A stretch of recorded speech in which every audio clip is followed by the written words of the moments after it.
We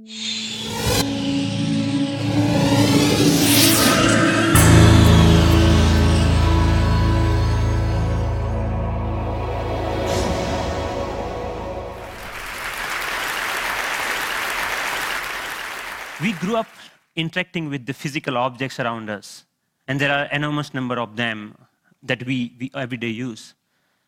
Unlike our most computing devices, these objects are much more fun to use with.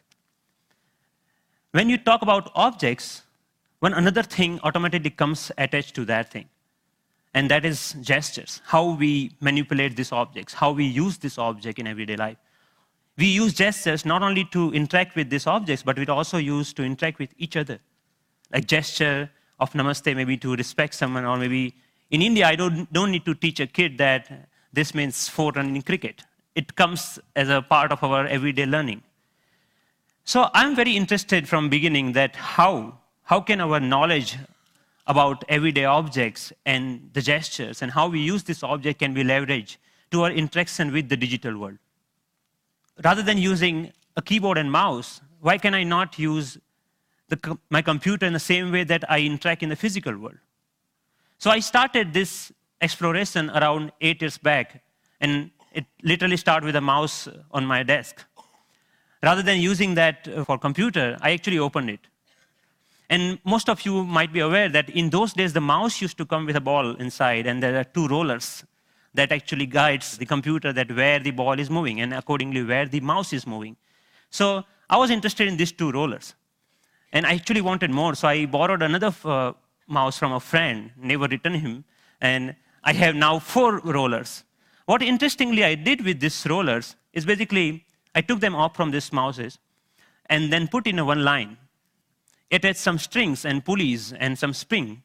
And what I got is basically a gesture interface device that actually acts as a motion sensing device made out of $2. So here, whatever movement I do in my physical world is actually replicated inside the digital world just using this small device that I made around 8 years back in 2000. Because I was interested in integrating these 2 worlds, I thought of sticky notes. I thought, why can I not connect the normal interface of physical sticky note to our digital world? A message written on a sticky note with my mom on a paper can come to an SMS, or maybe a meeting reminder automatically syncs with my digital calendar. And a to-do list automatically syncs with you. But you can also search in the digital world, or maybe you can write a query saying, what is Dr. Smith's address? And this small system actually prints out. So it actually acts as a paper input-output system, just made out of paper. In one another exploration, I thought of making a pen that can draw in 3 dimensions. So I implemented this pen that can help designers and architects not only think in 3 dimensions, but they can actually draw so that it's more intuitive to use that way. Then I thought, why not making a Google map, but physical world? Rather than typing a keyword to find something, I put my objects on top of that. If I put a boarding pass, it will show me where is your flight gate. A coffee cup will show you where you can find more coffee, or where you can trace that cup. So this was some of the earlier explorations I did, because the goal was to connect these 2 worlds seamlessly. Among all these experiments, there was one thing very common. I was trying to bring a part of the physical world to the digital world. I was taking some part of the objects or anything intuitiveness of the real life and bringing them to digital world. Because the goal was to make our computing interfaces more intuitive. But then I realized that we humans actually are not interested in computing. What we are interested is in information. We want to know about things. We want to know about dynamic things going around. So I thought about last year, in the beginning of the last year, I started thinking that why can I not take this approach in reverse way? Maybe how about I take my digital world and paint the physical world with that digital information? Because pixels are actually right now confined in these rectangular devices that fits in our pocket. Why can I not remove this confine and take that to my everyday objects, everyday life, so that I don't need to learn the new language for interacting with those pixels? So in order to realize this dream, actually I thought of putting a big size projector on my head. I think that's why it's called head-mounted projector, isn't it? I took it very literally and took my bike helmet, put a little bit cut over there so that project actually fits nicely. So now what I can do, I can augment the world around me with this digital information. But later, I realized that I actually wanted to interact with those digital pixels also. So I put a small camera over there that acts as a digital eye. Later, we moved to a much better or consumer-oriented pendant version of that many of you are now knowing as Sixth Sense device. But the most interesting thing about this particular technology is that you can carry your digital world with you wherever you go with you. You can start using any surface, any wall around you as an interface. The camera is actually tracking all your gestures. Whatever you are doing with your hands, it's understanding that gesture. And actually, if you see, there are some color markers that in the beginning version we were using over there. You can start painting on any wall, that you stop by a wall and start painting on that wall. But we are not only tracking here one finger. We are giving you the freedom of using both of hands. So you actually can use both of your hands to zoom into or zoom out a map just by pinching operation over here. The camera is actually doing getting all the images, it's doing the age recognition and also the color recognitions, and so many small algorithms are going inside. So technically it's a little bit so complex, but it gives you an output which is more intuitive to use in some sense. But I'm more excited that you can actually take it outside.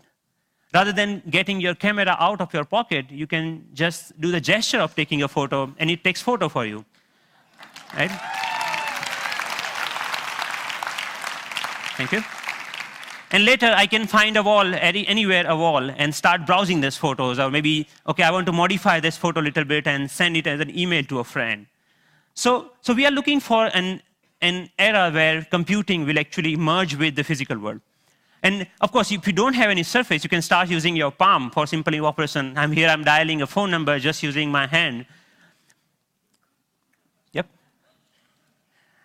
The camera is actually not only understanding your hand movements, but interestingly, is also able to understand what objects you are holding in your hand. What we are doing here is actually, for example, in this case, the book cover is matched with so many thousands or maybe millions of books online, and checking out which book it is. Once it has that information, it finds out more reviews about that, or maybe New York Times had a sound overview on that, so you can actually hear on a physical book as a review of a sound. Gave a famous talk at Harvard University. This was Obama's last visit last week to MIT. And in particular, I want to thank two outstanding MIT So professors. I was seeing the live of his talk outside in just a newspaper. Your newspaper will show you live of your weather information rather than having updated you have to check your computer in order to do that, right?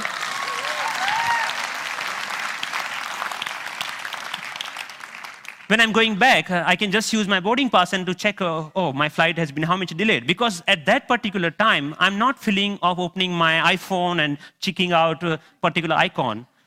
And I think this technology will not only change the way, yes, it will change the way we interact with people also, not only the physical world. The fun part is I'm going to Boston Metro and playing Pong game inside the train on the ground, right? And I think the imagination is the only limit of what you can think of when this kind of technology merging with the real life. But many of you argue, actually, that all of our work is not only about physical objects. We actually do lots of accounting and paper editing and all this kind of thing. What about that? And many of you are actually excited about the next generation tablet computers to come out in the market. So rather than waiting for that, I actually made my own, and just using a piece of paper. So what here I did is remove the camera. All the cameras, webcam, have a microphone inside that camera. I removed that microphone from that, and that just pinch that, just make a clip out of that microphone and clip that to a piece of paper, any paper that you found around. So now the sound of the touch is exactly getting me when exactly I'm touching the paper. But the camera is actually tracking where my fingers are moving. You can, of course, watch movies. Good afternoon. My name is Russell, and I am a wilderness explorer in Tribe 54. And you can, of course, play games. Here, the camera is actually understanding how you're holding the paper and playing the car racing game.